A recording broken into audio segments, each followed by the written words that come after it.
Hi guys, for today's video nga pala, ituturuan ko kayo kung paano maglagay ng pera sa OKX. Ayan, gamit yung Xworld or kung paano mag-transfer ng pera natin ng USD papuntang OKX mga idol. So, sundan nyo lang ako. So, first mga idol, ay pupunta tayo sa Xworld. Tapos, click natin yung wallet. Mga idol, no? So, andito na tayo sa wallet. Kita nyo naman, meron tayo ditong 66 USD.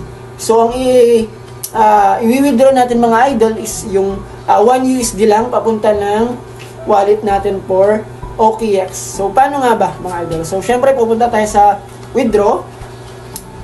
Tapos, lagay natin dito sa sell idol is $1 kasi $1 lang yung ilalagay natin doon. So, by the way guys, nung nakaraang araw, nag-try na rin ako neto. So, di ko lang na-videohan kaya ngayon, sundan nyo lang ako kung paano. So, andito na tayo sa, ayan, nalagay na natin yung 1 USD. Tapos, click natin yung OKB X-Layer USD. So, ayan. And next natin, by the way guys, nakabind na pala dito yung nakabind na pala dito yung OKB X-Layer USD mga idol na wallet ko. So, ayan. So, confirm natin. Or, punta muna tayo dun sa OKX mga idol. So, ayan, dito na tayo sa OKX. Tapos, mga idol, punta ka dito sa, hanapin mo yung OKB. Ayan, hanapin mo lang yung OKB, mga idol. Tapos, makikita mo dyan yung receive. Click mo yung receive, mga idol. Ayan, tapos, makikita mo yung wallet mo dyan. Ayan, nakikita mo. Copy mo lang yan. Tapos, ayan, copy mo. Dapat, ano tawag dito? Mas maganda, copy mo lang, mga idol, no, para sure ka na yun talaga yung wallet mo at yun talaga sure ka, no? So ayan, punta na tayo sa Xworld. So andito na tayo sa Xworld mga idol. Tapos i-paste mo lang dito yung wallet mo. So hindi na natin i-paste yan kasi andito na, nakabind na yung yung wallet ko dito sa OKB X-Layer USD. Galing sa OKX wallet mga idol. So confirm na natin. Confirm lang natin 1 USD yung natin mga idol, no? So, lagay lang natin yung pin natin. So, ayun na, successful na yung withdraw natin. Hintayin lang natin mga idol yung confirmation ng Xworld.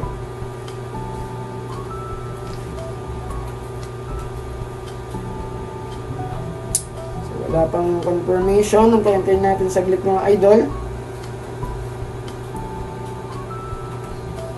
So, ayan na mga idol. Kita na natin, your withdrawal order has been successful.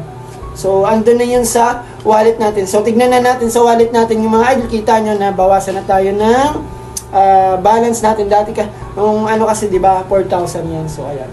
So, punta na tayo sa 65 USD na lang yung natira sa atin, which kanina 66 USD. So, punta na tayo sa OKX wallet natin mga idol. Tignan na natin. So, antay-antay lang natin mga idol, no, kasi baka minsan delay yung pagdating sa atin dito sa OKX mga idol na wallet kasi minsan yung withdraw natin is natatraffic siya sa blockchain na tinatawag mga idol. Pag crypto kasi ganun kasi yun mga idol, no. So, minsan natatraffic siya, minsan nga umabot pa siya ng 3 days before pumunta dun sa wallet mo or mag-appear dun sa wallet mo yung balance na yun mga idol. So ayan, no, so antayin lang natin.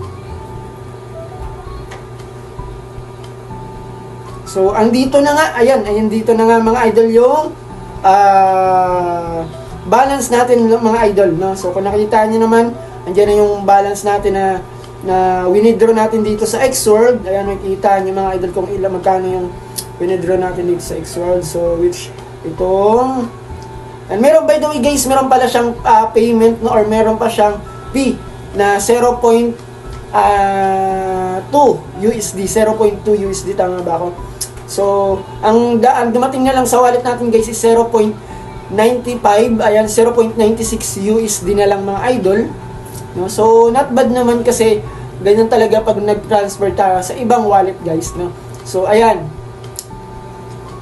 Kita nyo idol, okay na siya. So, ngayon naman mga idol,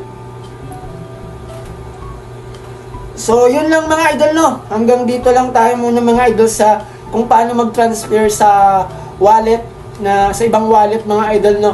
Ayan, pwede nyo rin yung gawin, same lang din mga idol sa gagawin nyo kung gusto nyo mahibaw. Yung iba merong wallet na Trust Wallet, MetaMask, Binance. Ayan, same lang po yung gagawin nyo dun sa ginawa natin mga idol kung paano mag-transfer ng pera dito sa Xworld papuntang OKX. Same lang yun, basta ang sure nyo lang mga idol kapag nag-transfer kayo, sisiguraduhin nyo lang dun yung wallet address nyo na dapat tama yun.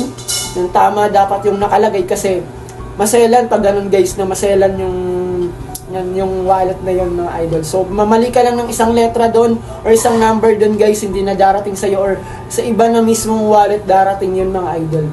So ayan, hanggang dito lang tayo. So for the next video natin mga idol is tuturuan ko kayo kung paano mag-top up dito sa Xworld, sa ML, ayan, HOK, ayan, Honor of Kings, Genshin Impact, ayan. So lahat yan mga idol, no, makikita nyo dito sa ano natin, sa ano natin, sa Xworld natin mga idol.